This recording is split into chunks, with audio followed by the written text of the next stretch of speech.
지친 하루를 달래줄 어머니의 손맛 그대로. 올바른 재료와 정성 담은 손질. 홍시로 완성한 달콤한 감칠맛. 집에서도 편하게 택배로 받아보세요. 매콤하게 땡기는 감칠맛. 장간의 양념게장. 검색창에 장간의 양념게장을 검색해보세요. 비트코인 말씀을 하셨는데, 저는 늘 말씀드리지만 비트코인에 대해서는 굉장히 비추하는 게, 비트코인은 약간의 도박성이 짙다, 이런 부분을 많이 말씀을 드렸고, 방향성이 굉장히 이상해요. 예를 들어서 디지털 금이라는 이야기가 있었죠. 요즘에도 또 이런 이야기 비슷하게 하면서 미국에서 빚컷 하니까 경제가 안 좋고, 경제가 안 좋으니까 금처럼 가격이 올라간다. 근데 그렇게 따지면은 인플레이션이 심화될 때 금값은 올랐는데 비트코인은 반대로 가죠.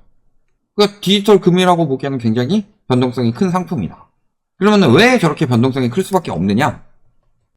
상위 1% 투자자가 전체 투자금의 70%를 차지하고, 그 중에서 또 상위 0.25%가 전체 투자액의 과반을 차지한다. 즉 비트코인에 들어온 돈이 요만큼 있다. 그러면 절반 정도는 상위 0.25%가 가지고 있고, 그 다음에 여기서 한 20%까지 요만큼을 또 나머지 0.75%가 가지고 있다는 소리예요. 그러니까 이들의 움직임에 따라서 이들은 당연히 영향을 받을 수밖에 없죠. 특히 코인 같은 경우는 가장 유동성에 영향을 많이 받을 수밖에 없죠. 예를 들어 하다못해 부동산만 하더라도요, 막 이야기하는 거 있잖아요. 뭐 GTX로 오른다느니, 또 뭐 서부선이 들어온다느니, 뭐 여기 뭐 개발이 들어온다느니, 재건축을 한다느니, 가치의 변동을 줄 수 있는 요인들이 있습니다. 유동성이 들어오지 않더라도. 그래서 제가 GTX에 대해서 뭐라고 이야기를 했어요? GTX가 가치를 올리는 건 맞다. 근데 이렇게 요 정도 올라갈 건데 GTX 들어갔다고 이렇게 올리고, 근데 GTX가 연장이 돼서 요쯤 올리는 거를 연장된 게 다시 재개된다고 해서 또 올리고, 이런 식으로 계속 실제 가치보다 더 높게 책정을 하니까 요게 빠져야 된다고 이야기를 하는 거지. 이런 것들 실질적으로 뭐 늦게라도 서부선 자체가 아예 폐지되진 않을 거예요. 미루긴 미뤄지더라도. 그러면 언젠가는 저거는 긍정적인 영향이 될 수는 있다. 다만 저거가 긍정적인 영향이 요만큼 준다면 가격은 이만큼 올려놨기 때문에 요만큼이 다시 빠져야 된다, 이 이야기를 하는 거지. 그런 거라서요, 하다못해 부동산도 입지가 있고 뭐가 있는데, 코인 같은 경우는 100% 유동성이죠. 100% 유동성이기 때문에 돈 많은 놈이 무조건 유리하다. 그래서 예를 들어서 제가 도박 같다고 말씀드리는 이유도, 도박도 생각을 해보세요. 한 300만 원 들고 갔어요. 붙은 사람이 만수르야. 한 50조 있어요. 패 안 보고 올인만 계속 때려도 300만 원은 먹힙니다. 패 안 보고 올인만 계속 때려도 300만 원은 먹힐 수밖에 없어요, 확률상. 상대방 패를 안 보고 하면 오히려 상대방 패가 예측이 안 되죠. 그런 것처럼 돈 많은 쪽이 무조건 유리해요. 그러면은 돈 많은 사람들이 가상자산에 많이 때려 부었다고 해서 이게 계속 올라가면 좋느냐, 그들 입장에서. 그게 아니죠. 예를 들어서 부동산 같은 경우도 어때요? 부동산 고수들은 사이클이 이렇게 있으면 요쯤에서 사서, 요 내에서 사서 요쯤에서 팔죠. 근데 보통은 여기쯤에서 팔아요. 무릎에서 사서 어깨에서 파는 게 맞죠.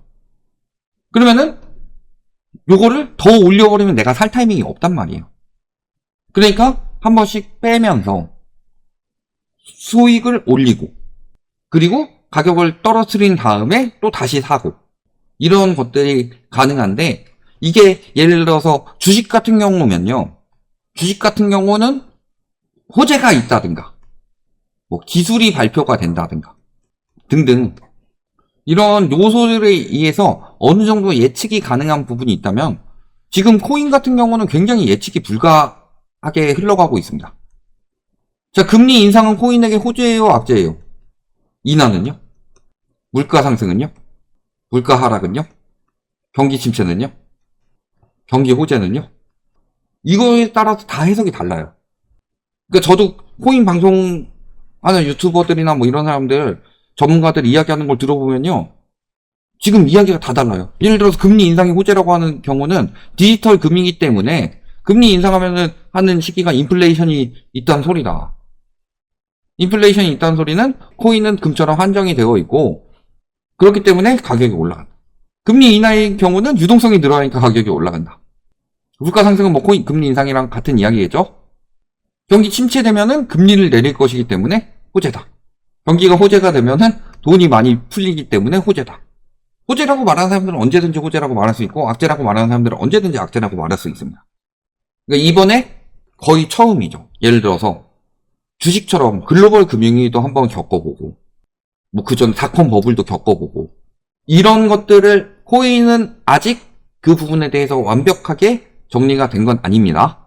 그런 상황인 거고 다만 코인이 운이 좋았던 것은 예를 들어서 2017년에 코인이 엄청나게 떴다가 확 무너졌죠.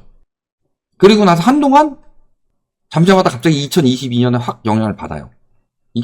2020년에. 이게 봤을 때는 코인은 다른 것보다 과잉 유동성에 반응을 한다. 만약에요. 그게 어느 정도 예측이 되고 왔다 갔다 할 수 있고 그래가지고 하는 부분이 되고 여러 가지가 있었다면은 과반 이상을 저기서 저렇게 차지할 수가 없습니다.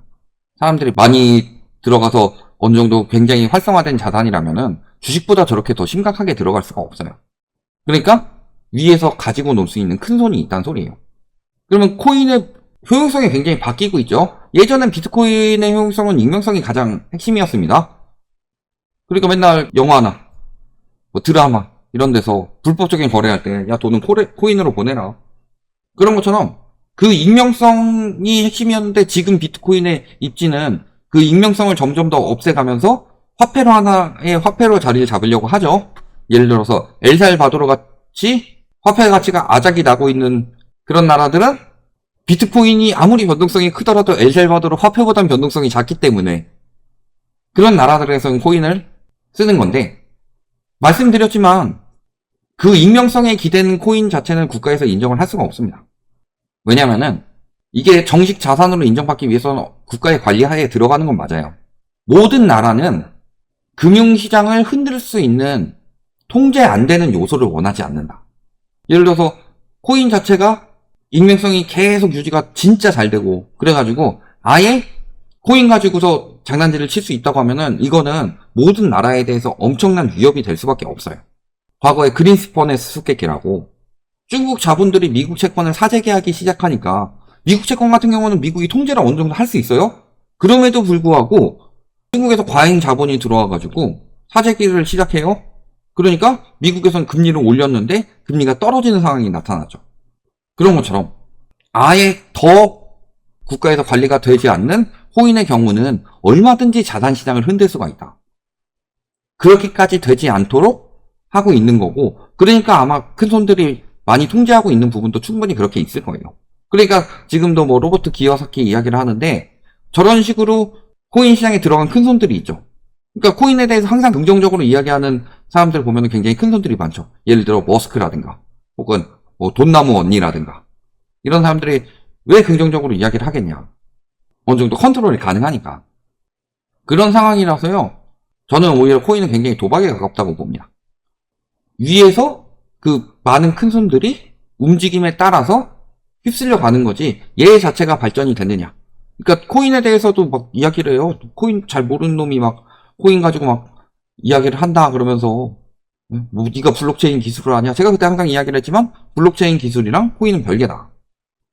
코인은 하나의 화폐가 된 것이고 블록체인 기술이 아무리 발달하더라도 그것 때문에 비트코인이 발전하진 않는다.